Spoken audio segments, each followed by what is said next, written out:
Hello friend, কেমন আছো তোমরা সবাই? আমরা সবাই ভালো আছি। আজকে আমার মাম্মা নিজেই ইডলি সাম্বার, তাই ওর টিফিন রেডি করছি। আমার মাম্মা তামিলিয়ান খাবার খুব পছন্দ করে, ইডলি দোসায়। তাই আজকে ওর মন হলো ইডলি নিয়ে যাবে, তাই ওর জন্য ইডলি টিফিন দিয়ে দিচ্ছি লাঞ্চে। মাম্মা বললো আমি দুটোই দিয়ে দাও, আমি দুটোই খাবো, তার বেশি খাবো না। ও দুটোই খায়, তার বেশি খেতে পারে না অবশ্য। এই যে ওর টিফিন রেডি হয়ে গেছে। আমার টিফিন রেডি হয়ে গেছে আর আমার মাম্মা এখানে দাঁড়িয়ে দাঁড়িয়ে দেখছে। ও টিফিন দেখে খুব হ্যাপি, তাই ও ভিতরে চলে গেল আবার। আর এদিকে দিয়ে দিয়েছি একটু ফ্রুট। এই যে বললো মাম্মি আজকে আমি পেয়ারা নিয়ে যাবো, মানে ঠিক আছে। তাই ওর ড্যাডি পেয়ারা এনে দিয়েছে। আজকে একটু বেরোবো ছেলেকে নিয়ে, ওর আজকে স্কুলে ভর্তি হবে। ভর্তি মানে ওই স্কুলের খাতায় আর কি নাম ওঠাতে হবে ওর, তাই আজকে যাচ্ছি ছেলের স্কুলে নাম তুলতে। এই যে বেরিয়ে পড়েছি, দেখো কিভাবে তাকাচ্ছে ওইটা।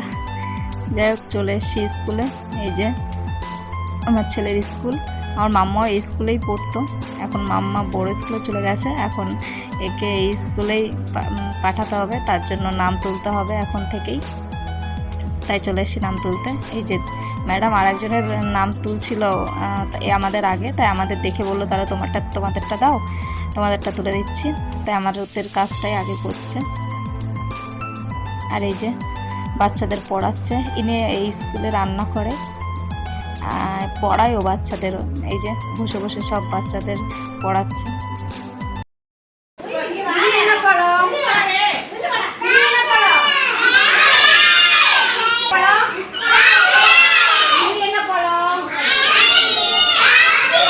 আর এদিকে দেখো এর নাম তুলছে আর এ মন দিয়ে দেখছে যে কি হচ্ছে এখানে।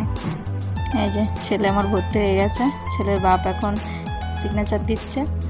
ব্যাস, আমার ছেলে ভর্তি হয়ে গেছে, ইয়ে। যাই হোক, এখানে তার জন্য ছাতু দিয়ে দিল ছেলেকে খাওয়ানোর জন্য, প্রায় 3 কেজি মতো ছাতু দিয়েছে। ব্যাস, ছেলে আমার ভর্তি হয়ে করে, ছেলেকে ভর্তি করে এবার সোজা বাড়ি চলে গেলাম। ব্লগটা এখানেই শেষ করছি। ভালো লাগলে একটা লাইক, কমেন্ট, শেয়ার করে দেবেন। বাই।